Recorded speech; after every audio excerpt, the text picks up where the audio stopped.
And I just want to lay out what the White House has been up to today. Donald Trump, again, you were White House Chief of Staff, so you know what this looks like. Donald Trump posting several times on Truth Social today. Here's one.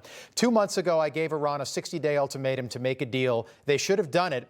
Today is day number 61. I told them what to do, but they just couldn't get there. Now they have perhaps a second chance. He's talking about these negotiations on Sunday. Was Sunday always a setup? I mean, I suppose Iran had a hand to play a day ago, but they certainly don't have much of a hand to play right now, do they?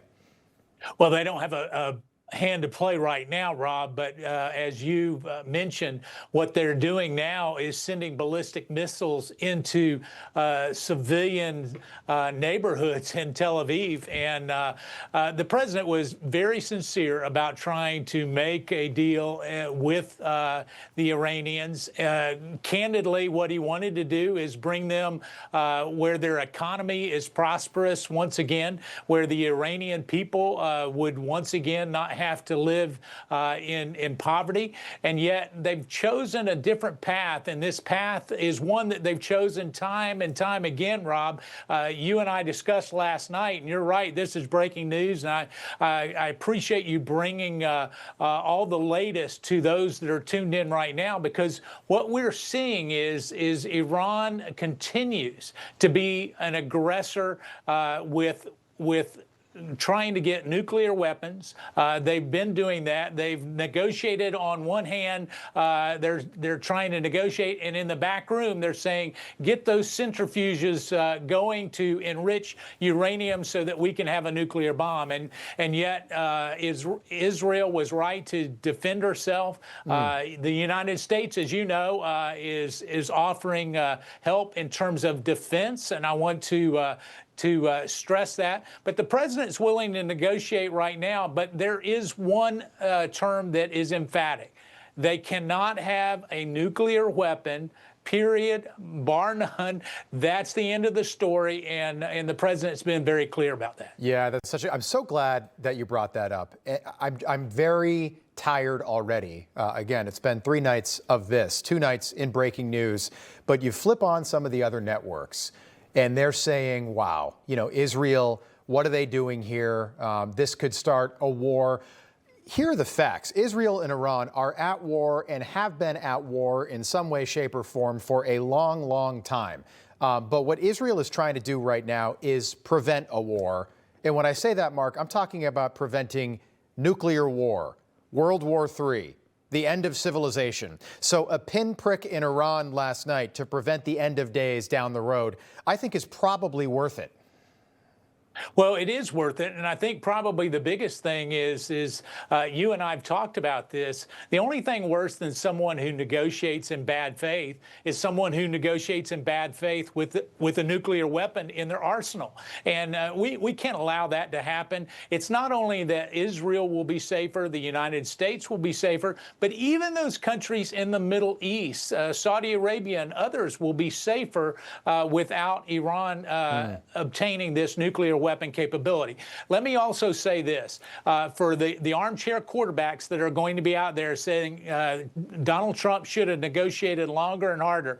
Listen, no one has sent his emissaries and envoys more than Donald Trump. Steve Witkoff has been personally engaged in this, and we've been negotiating in good faith, and yet they have called off the meeting for Sunday. We'll see if it comes back on. I'm doubtful based on the activity that we're experiencing tonight. Yeah, I am too. But we can pray for the peace of Jerusalem, and certainly for American citizens that are in harm's way in that region and around the region. Yeah, we were scheduled to go to Jerusalem in just a couple of weeks. I'm not sure if that's going to happen now, but I think there's a good sort of contrast to make between the two cities. So by far the two largest metropolitan areas in the Eastern Mediterranean and in Israel. Jerusalem, for obvious reasons, the historic epicenter of the Middle East. Tel Aviv, and I know you know this, Mark, but cosmopolitan, known for its culture, theater, restaurants, nightlife. Also, it's a young city. There are several colleges and universities, and this happened, again, deliberate by the Iranians, but 9:30 at night when parents are putting their kids to bed and when people are home, so they can try and inflict as much carnage as possible. Contrast that with what the Israelis did last night. Surgical, precise, taking out Iranian leaders, people that were in charge of the nuclear program and the nuclear apparatus. But I just want to mention Donald Trump's role, because Israel has been so smart over the last several years. They took out Hezbollah. They're taking out Hamas in the Gaza Strip. Weeks ago, they took out Iran's air defenses. Over the last 2 years, they've gotten themselves to this point in Israel. And we think about John Kerry and Barack Obama and that just awful Iran nuclear deal that the media just hammered into the population, saying, no, this is the best deal. No, it isn't, because it never prevented Iran from building a nuclear weapon, which I never understood.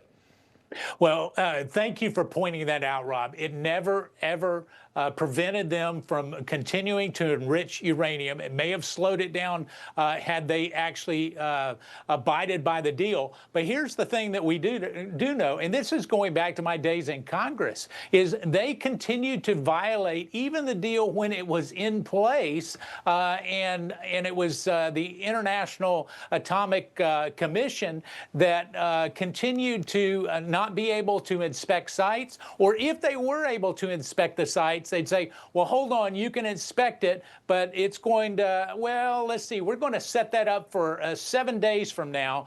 So it was not spot inspections, and candidly, they have been violating the deal when it was in place. They've been violating the spirit of the deal when it wasn't in place, and they continue to go after nuclear enrichment for nefarious purposes. Yeah, and I'll just say, I think what Benjamin Netanyahu, the IDF, and Mossad have done is pretty remarkable, and they have been waiting patiently, in Benjamin Netanyahu's case, probably more than 20 years, to do what they did last night and what they will continue to do until the job is done. They've been waiting for the right administration in Washington, and they have it right now in Trump 2.0, and they are moving forward. And they right now have the full support of Republicans in Congress and the White House.